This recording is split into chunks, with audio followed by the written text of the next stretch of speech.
students, welcome to Biology World. I am Priyanka Shoran. In the previous video, we have discussed about blood. That is a liquid connective tissue or we can call it fluid connective tissue. तो जो fluid connective tissue है वो दो type के हैं. One is blood and second is lymph.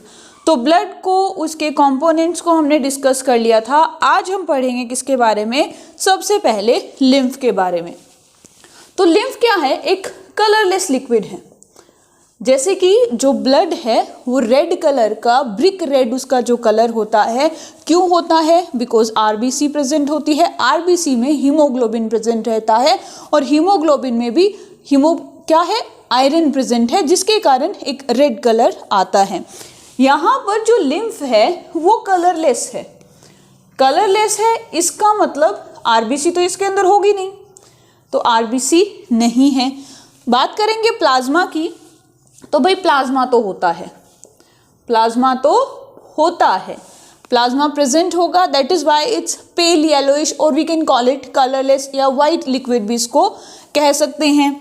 RBC नहीं होगा लेकिन WBC जरूर प्रेजेंट होगा एंड द नंबर और we can call it the amount of white blood cell is very large, very much. तो जो वाइट ब्लड सेल अगर lymph में प्रेजेंट है तो इसका काम क्या होगा? एक ही काम होगा, डिफेंस. डिफेंस कैसे? एंटीबॉडी बना के. किसके खिलाफ? एंटीजेंस के खिलाफ. तो ये हमारे इम्यून सिस्टम का एक बहुत इम्पॉर्टेंट पार्ट है और इम्यून सिस्टम को बूस्टअप करने में बहुत इम्पॉर्टेंट रोल प्ले करता है. जो लिम्फ है इसको एक और नाम से भी जाना जाता है, दैट इज मिडल मैन. क्या कहा जाता है इसको? मिडल मैन कहा जाता है. क्यों मिडल मैन कहा जाता है? बिकॉज लाइक ये ब्लड है, ये सेल है, तो ये जो लिम्फ है ये ब्लड को सेल के डायरेक्टली कांटेक्ट में नहीं आने देता, एक मिडल मैन की तरह वर्क करता है और ब्लड और सेल के बीच में जो भी एक्सचेंज हो रहा है मटेरियल का वो लिम्फ के थ्रू होता है. इसीलिए इसको middle man of the body कहा जाता है.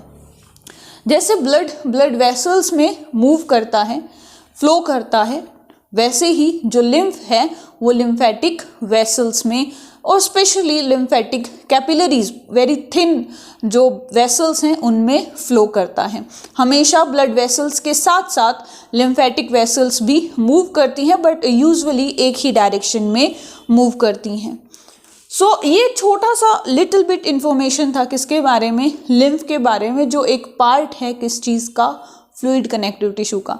बिकॉज बेटा इन सभी को हम लोग और डिटेल में पढ़ेंगे ह्यूमन फिजियोलॉजी में, तो एक ही चीज़ को बार बार रिपीट ना करके एक जनरल सी इंफॉर्मेशन दी है लिम्फ के बारे में और जो डिटेल स्टडी है वो बॉडी फ्लूइड्स एंड सर्कुलेशन में हम डिस्कस करेंगे. इसके पहले ब्लड और लिम्फ के पहले हमने सॉलिड कनेक्टिव टिश्यू पढ़ा था और सॉलिड कनेक्टिव टिश्यू में कार्टिलेजेस और बोन्स पढ़े थे. बोन्स का स्ट्रक्चर डिस्कस कर लिया था, लेकिन बोन्स के जो टाइप्स हैं वो हमने डिस्कस करने थे. तो सबसे पहले हम डिस्कस करेंगे the different type of bones and the most common या जिसका सबसे ज़्यादा अमाउंट है बोन्स का हमारी बॉडी में वो है कार्टिलेजिनियस या रिप्लेसिंग, या फिर इनको इंडोकॉन्ड्रल बोन्स भी कहा जाता है, जो सबसे ज़्यादा अमाउंट में पाए जाते हैं. They are more in number. Maximum number bones का क्या है? कार्टिलेजिनियस. मतलब जितने भी हमारे हाथ, पाँव, रिब्स, ये जितने भी हमारी बोन्स हैं ये सारी की सारी किससे बनी हुई है या फिर किस तरह की हैं? ये कहलाती हैं रिप्लेसिंग बोन या कार्टिलेजिनियस बोन्स या इंडोकॉन्ड्रल बोन्स. बनती कैसे हैं? जो कार्टिलेजिनस हैं, ठीक है, मतलब कार्टिलेजेस हैं, कार्टिलेजेस की ओसिफिकेशन हो जाती है. क्या हो जाती है? ओसिफिकेशन. और ओसिफिकेशन होने के बाद कार्टिलेजेस बोन्स में कन्वर्ट हो जाते हैं और ऐसी बोन्स को कहते हैं कार्टिलेजिनियस बोन्स. और इन बोन्स को बनने के लिए दो स्पेशल टाइप की सेल की रिक्वायरमेंट होती है. One is chondroclast and second is osteoblast. अब कहोगे कॉन्ड्रोब्लास्ट तो हमने पढ़ा है कि जो कार्टिलेजेस को बनाने वाली सेल हैं, लेकिन ये कॉन्ड्रोक्लास्ट क्या है? ये कॉन्ड्रोक्लास्ट है कि कार्टिलेजेस को रीअब्सॉर्ब कर लेता है, मतलब उनको खत्म कर देता है, मारने वाला, किल करने वाला। कॉन्ड्रोक्लास्ट का मतलब वो सेल जो कार्टिलेजेस को रीअब्सॉर्ब कर लेती हैं। एंड द ओस्टियोब्लास्ट मतलब वो सेल जो बोन की फॉर्मेशन करती हैं। तो कार्टिलेजिनियस बोन्स को बनाने के लिए दो तरह की सेल चाहिए, कॉन्ड्रोक्लास्ट एंड ओस्टियोब्लास्ट। मतलब जो कार्टिलेज की ओसिफिकेशन होगी तो उस ओसिफिकेशन होने के बाद वो जो कार्टिलेज है उसको रीअब्सॉर्ब भी करना पड़ेगा। तो उसको रीअब्सॉर्ब करने के लिए कॉन्ड्रोक्लास्ट हो गई और बोन की फॉर्मेशन के लिए ओस्टियोब्लास्ट हो गई। तो मैक्सिमम जो हमारी बोन्स हैं वो किससे बनी हुई है या फिर किस तरह की हैं? They are the replacing bones.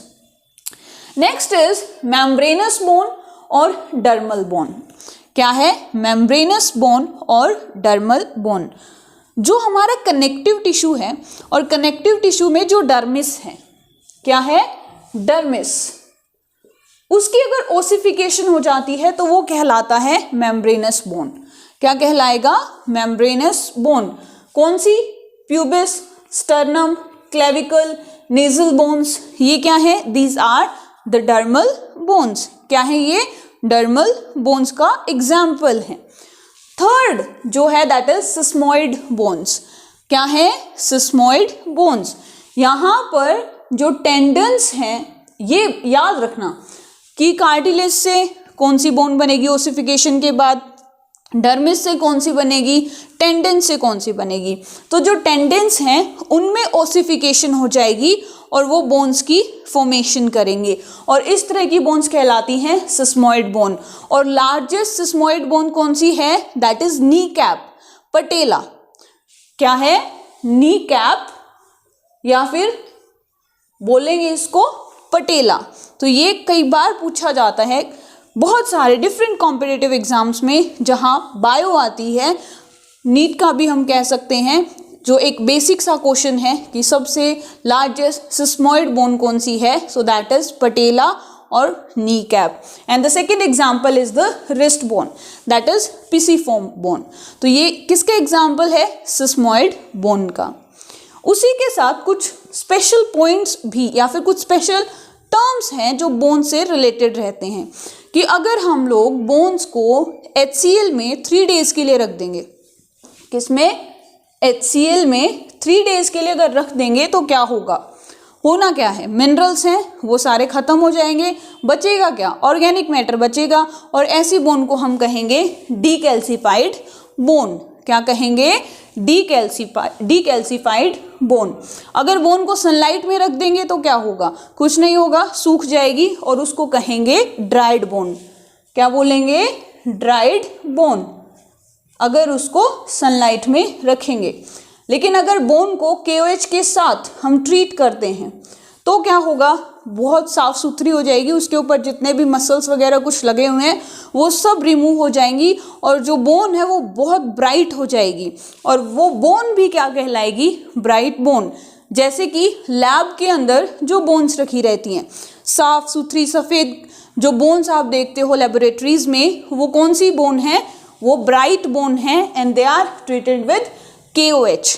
तो ये क्या है? These are the some special points.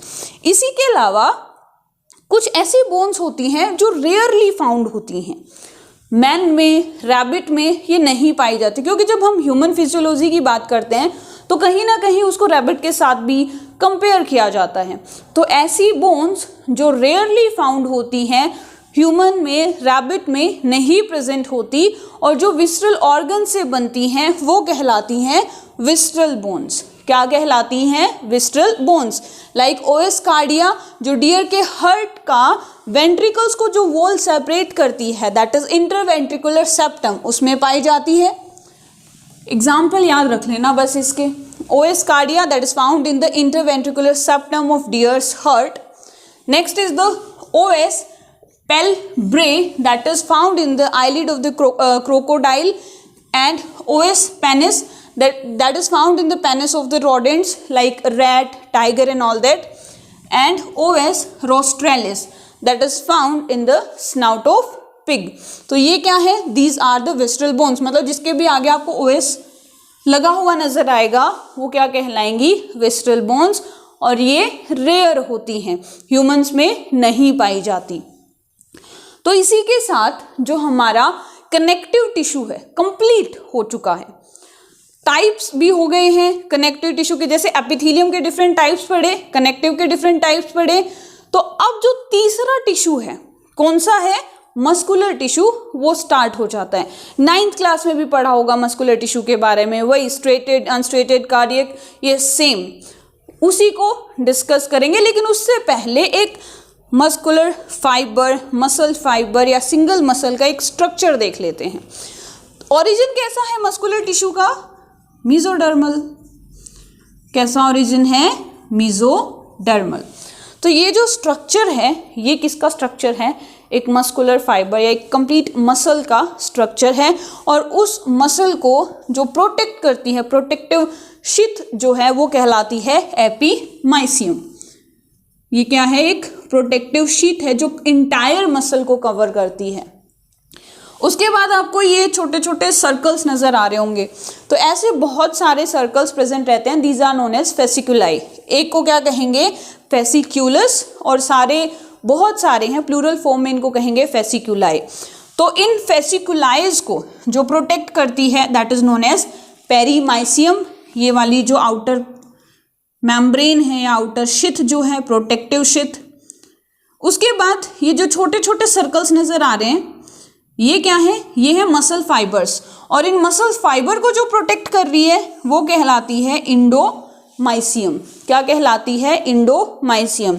तो जो इन फेसिकुलाइज को जो प्रोटेक्ट कर रही है वो है पेरीमाइसियम, जो इंटायर मसल को प्रोटेक्ट कर रही है वो शीथ है एपीमाइसियम, और एक सिंगल मसल फाइबर को जो प्रोटेक्ट कर रही है वो है इंडोमाइसियम। तो ये क्या है, स्ट्रक्चर है। इसके बाद टाइप्स की बात करेंगे तो वो कौन से हैं, स्ट्रेटेड है या स्मूथ मसल फाइबर जिसको कहते हैं, अनस्ट्रेटेड है, and third one is the cardiac muscle fibre. तो इन तीनों मसल फाइबर्स को and the last tissue that is nervous tissue, उसको हम डिस्कस करेंगे नेक्स्ट वीडियो में। So that's it for today. If you like my video then please share and subscribe my channel. Thank you.